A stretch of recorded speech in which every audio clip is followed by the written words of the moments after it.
একটু মাছ আনিয়েছি, পাবদা মাছ।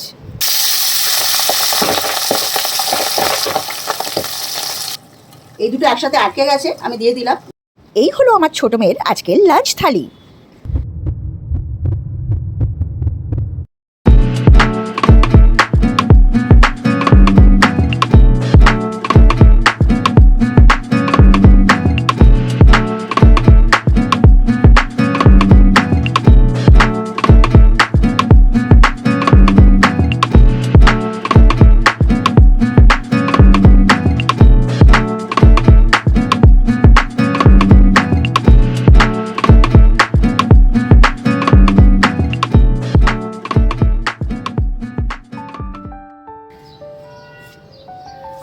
Good morning guys. ভীষণ রোদ, কালকে মেঘলা ছিল, আজকে ভীষণ রোদ। সব ঘন্টি বাজা শুরু হয়ে গেছে পাশের বাড়ির থেকে। আমি চাটা বসিয়েছি, বুঝলে, চা বসিয়েছি, মিঠামিঠি মেয়েকে খাওয়ানো হয়ে গেছে, ওই পার্টটা কমপ্লিট। এবার চাটা বসিয়েছি, চাটা বানাবো, তারপরে বসে চাটা খাবো, বুঝতে পেরেছো? চলো আবার পরে কথা হবে। মর্নিং উইশটা করে নিলাম গরমের মধ্যে, রোদের মধ্যে, ঠিক আছে? চলো পরে কথা হচ্ছে আবার। এই দেখো আজকে আমার বাজার চলে এসেছে, সাবানটাও এর সাথে রেখেছে। একটু মাছ আনিয়েছি, পাবদা মাছ, মেয়ে মাছ খাবে বললো। ওদের চিকেন আনিয়েছি, আলু ডিম এসব আনিয়েছি। চলো এবার একটু কিছু বানিয়ে ফেলি। পাবদা মাছগুলো ধুয়ে পরিষ্কার করে নিয়েছি, এবার এগুলোতে নুন আর হলুদ মাখিয়ে নেব। আমি সবসময় এরকম মাছ রান্না করতে গেলে রান্নার আগে যে নুন হলুদ মাখাই, তাতে আমি একটু অল্প সর্ষের তেল মাখিয়ে নিই, ঠিক আছে? কিন্তু আজকে না সর্ষের তেলের পরিমাণটা একেবারেই অল্প আছে, তাই এটাতে আর সর্ষের তেল মাখাইনি। তেলে ছাড়ার সময় মাছটা কড়াইয়ে না লেগে গেলেই হলো, কারণ ঠিক এই জন্যই আমি সর্ষের তেল ভাজার আগে মাছের গায়ে মাখিয়ে নিই। কড়াইতে তেল দিয়ে দিয়েছি, তেলটা একটু গরম হলে আমি মাছটা ছেড়ে দেবো।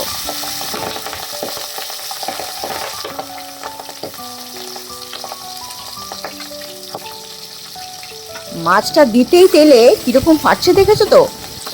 ভয়েতে বাকি মাছগুলো ছাড়তেও এদিক ওদিক হয়ে গেছে। যাক, মাছগুলো কিন্তু কড়াইতে লাগেনি। দেখো, টোটাল মাছ 6টা ছিল, আমি না 3টে রান্না করছি, কারণ খাওয়ার কেউ নেই তো। আমি খাবো না, ছোটো মেয়ে খায় না, খালি বড় মেয়ে। 3টে মাছ রান্না করছি, একটা খাক, দুটো খাক বা 3টেই খেয়ে নিক, অসুবিধা নেই, ওই খাবে। এবার মাছগুলোকে উল্টে দিই। দেখো, এক পিঠ লাল লাল করে ভাজা হয়ে গেছে, আর এক পিঠও লাল লাল করে ভেজে তারপরে তুলে নেব। দেখতে পাচ্ছ পাবদা মাছটা বেশ লাল লাল করে ভাজা হয়ে গেছে। এবার আমি মাছটা তুলে নিচ্ছি।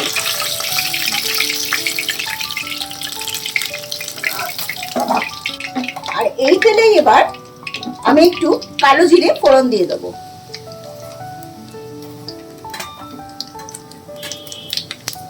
আর যেটা দেবো সেটা হলো, এই দেখো, একটু আদা গ্রেট করে নিয়েছি, আর নিয়েছি একটু টমেটো কুচি, আমি দুটোই এর মধ্যে দিয়ে দিচ্ছি।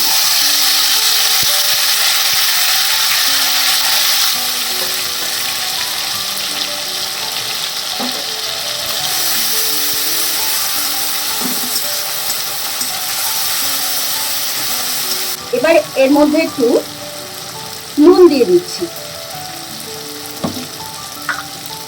আর দিচ্ছি একটু হলুদ। খুব ভালো করে এটা নেড়ে কষাতে হবে। আমি একটুখানি জলের মধ্যে দিয়ে দিচ্ছি, যাতে মশলাটা না পুড়ে যায়, আর কষানোটাও খুব ভালো হয়। দেখো, মশলাটা কিন্তু অনেকটাই ভাজা ভাজা হয়ে এসছে। এবার আমি এর মধ্যে খানিকটা ভাজা জিরে গুঁড়ো দিয়ে দিচ্ছি। আবারও খুব ভালো করে নাড়তে হবে। মশলাটা কিন্তু কষানো হয়ে গেছে, আর কষাবার দরকার নেই। এবার আমি এর মধ্যে জল দিয়ে দেবো। এর মধ্যে আমি জল দিয়ে দিচ্ছি, যতটা গ্রেভি রাখতে চাও ততটাই দেবে।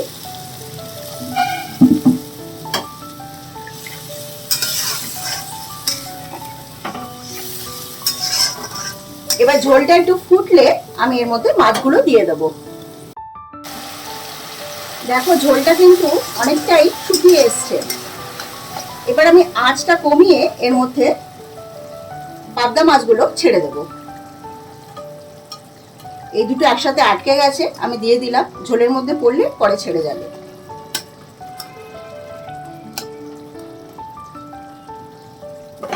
আর কি দেবো বলতো? আর দিচ্ছি দুটো কাঁচা লঙ্কা। এই লঙ্কাগুলো আমি একটুখানি ছিঁড়ে দিয়েছি যাতে একটু ঝাল বেরোয়, পুরোটা নয়। একটু হালকা আঁচে থাক। আর এই সময় আমি একটুখানি সর্ষের তেল ওপর থেকে দিয়ে দিচ্ছি,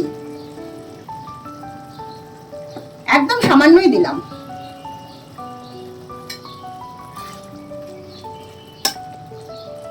একটু ঝোলের মধ্যে মাছগুলো হলে আমি নামিয়ে নেব।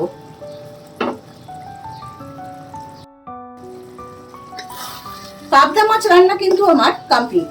দেখেছো তো কি সুন্দর দেখতে লাগছে। এবার আমি এটা একটা অন্য পাত্রে ঢেলে নেব। আমি এবার এই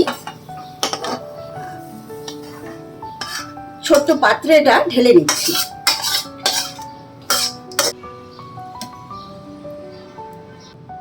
তো দেখো এই তৈরি হয়ে গেল আমার পাবদা মাছের ঝাল। ঠিক আছে, খুব সহজে এই রান্নাটা তৈরি হয়। তোমরা যে এতক্ষণ রান্নাটা দেখলে তাতে কি একটু মনে হয়েছে যে এমন কিছু দিয়েছি আমি এই রান্নাতে যেটা সহজে পাওয়া যাবে না ঘরে? পাবদা মাছ এলেই ঝটপট তোমরা এইভাবে রেসিপিটা তৈরি করে নিতে পারবে। আর আমাকে কমেন্ট করে অবশ্যই জানাবে তোমরা কে কেমন রান্না করে খেলে। ঠিক আছে? আর এই দেখো, এটা হচ্ছে আমার ছোট মেয়ের দুপুরের লাঞ্চ। আগের দিন আলু সেদ্ধ ভাত করেছিলাম, ওটা ফ্রিজ থেকে একটু বেঁচে ছিল, ওটা ফ্রিজ থেকে বের করে গরম করেছে। আর দুটো ডিমের পোচ বানিয়েছে, তার উপরে পেঁয়াজ কুচি ছড়িয়েছে। এই হলো ওর দুপুরের লাঞ্চ। যাই হোক, এবার আমি একটু আলু পোস্ত বানাবো। আমি আলু দেখো টুকরো করে নিয়েছি আর পেঁয়াজ কুচি করে নিয়েছি। দেখো আজকে আমি পোস্তটা সাদা তেলেই করছি।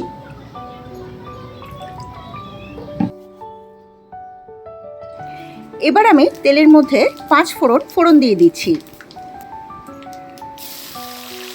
আর এবার আস্তে আস্তে পেঁয়াজ আর আলুগুলো এর মধ্যে ছেড়ে দেব।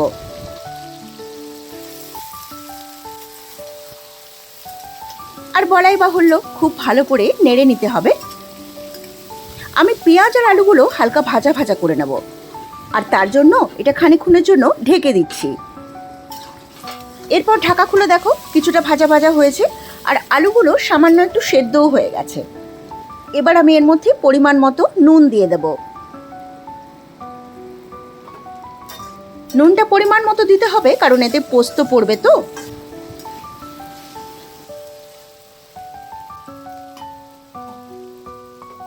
দেখো আলু পেঁয়াজটা কিন্তু এখন বেশ খানিকটা ভাজা ভাজা হয়ে গেছে। এবার আমি পোস্ত বাটাটা এর মধ্যে দিয়ে দেব। আর হ্যাঁ, বাই দ্য ওয়ে, আমি না 50 গ্রাম মতো পোস্ত বেটে নিয়েছিলাম। অল্প একটু জল দিয়ে মিক্সিতে বেটে নিয়েছি, আমার এটাতে সুবিধে হয়। তবে যদি লাইট চলে যায় তবে কিন্তু শিলনোড়াতেও আমি পোস্ত বাটতে রাজি, কারণ পোস্ত রান্নাটা যেন বন্ধ না হয়। বাই হুক অর ক্রুক পোস্ত তো খেতেই হবে, কি তাই তো? তোমরা দেখতে পেলে তো, পোস্তটা দিয়ে আমি মিক্সিটা ধুয়ে খানিকটা জলও দিয়ে দিয়েছি। এর বেশি কিন্তু জল দেওয়া যাবে না, কারণ আমি একটু শুকনো শুকনো ভাজা ভাজা মতো পোস্ত রান্না করব। এবার পোস্তর আলুগুলো একটু সেদ্ধ হওয়ার জন্য একটু ঢাকা দিলাম। কিছুক্ষণ পরে ঢাকা সরিয়ে নিয়ে দেখো একটু তেলও ভেসে উঠেছে আর পোস্তর আলুগুলো মোটামুটি সেদ্ধ হয়ে গেছে, তবে গলেনি কিন্তু। দেখো জলটা শুকিয়ে এটা একটু শুকনো শুকনো হয়ে গেছে। এবার আমি এটা খোলা আঁচে করে একটু ভাজা ভাজা করব। তার আগে একটুখানি কাঁচা সর্ষের তেল দিয়ে দিলাম আর দেব কয়েকটা কাঁচা লঙ্কা। এই কাঁচা লঙ্কার মধ্যে দুটো কাঁচা লঙ্কা আমি চিড়ে দিয়েছি। এই দেখো,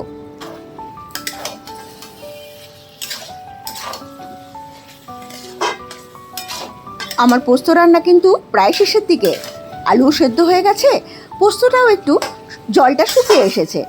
এবার আমি এটা দেখো আলুগুলো সেদ্ধ হয়ে গেছে। এবার গ্যাসের ফ্লেমটা বাড়িয়ে দেবো, আর যাতে পোস্তটা একটু তলায় লেগে ভাজা ভাজা হয়ে যায় সেটা দেখব। এবার পোস্তটা দেখছো তো, যেটা চাইছিলাম সেটাই। আর এই ভাজা ভাজা পোস্তগুলো তোলার জন্য সাঁড়াশি দিয়ে বেশ ভালো করে ধরে খুন্তি দিয়ে চেঁচে তুলে নিতে হবে। আমি আবার একবার ফুল আঁচ করে রেখে দিয়েছিলাম, দেখো এখন কতটা ভাজা ভাজা হয়েছে।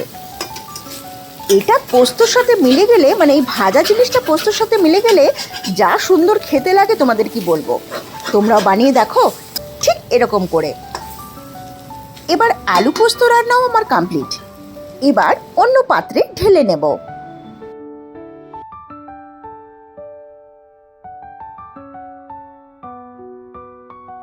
তাহলে দেখো এখন কিন্তু লোভনীয় একটা আলু পোস্ত রেডি।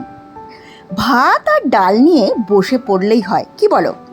তো যাই হোক, তোমরা যারা নতুন দর্শক আমার রান্নাগুলো দেখছো, অথবা যারা নতুন রাঁধুনে আমার রান্না দেখছো, তারা ঝটপট আমার চ্যানেলটাকে সাবস্ক্রাইব করে নাও আর বেল নোটিফিকেশনটা অন করে দিও, কারণ আমি প্রায়শই এরকম নতুন পুরনো রান্না আমার চ্যানেলে আপলোড করি, যাতে আপলোড করলে সঙ্গে সঙ্গে তোমরা নোটিফিকেশনটা পেয়ে যাও। বিধ্বস্ত হয়ে রান্নাঘর থেকে বেরোলাম, একটু এই ঘরে এসেছি, ফ্যানটা চালিয়ে একটু বসি। ঠিক আছে, আমি এবার স্নান, দই মুসলি খাবো। দই মুসলি খেয়ে স্নানটা করতে যাব, বুঝলে? ঘেমে নেই একসা হয়ে গেছে, এত গরম রান্নাঘরে।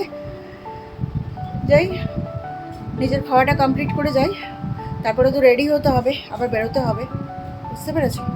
চলো। স্নান করে রেডি হয়ে বেরিয়ে পড়েছি, সেটা বুঝতেই পারছো।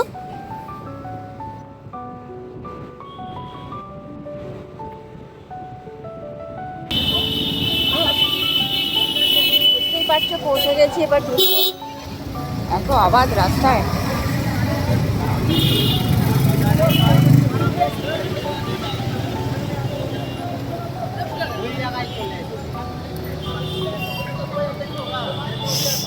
চলো, আবার যদি বেরোই তাহলে কথা হবে, হয়তো বাড়ি যাওয়ার সময় কথা বলবো, ঠিক আছে? চললাম বাড়ি, দেখা হবে আর কথা হবে কালকে। আজ তো এই রাত্রিবেলা তোমাদের সাথে আসা আর যাওয়া ছাড়া আর তো কোনো কথাই হয় না, যা কথা হয় ঘরে। ঠিক আছে, চলো আজকের মতো এইটুকুনি, আবার কালকে কথা হবে, ওকে? তাই আজকের মতো টাটা।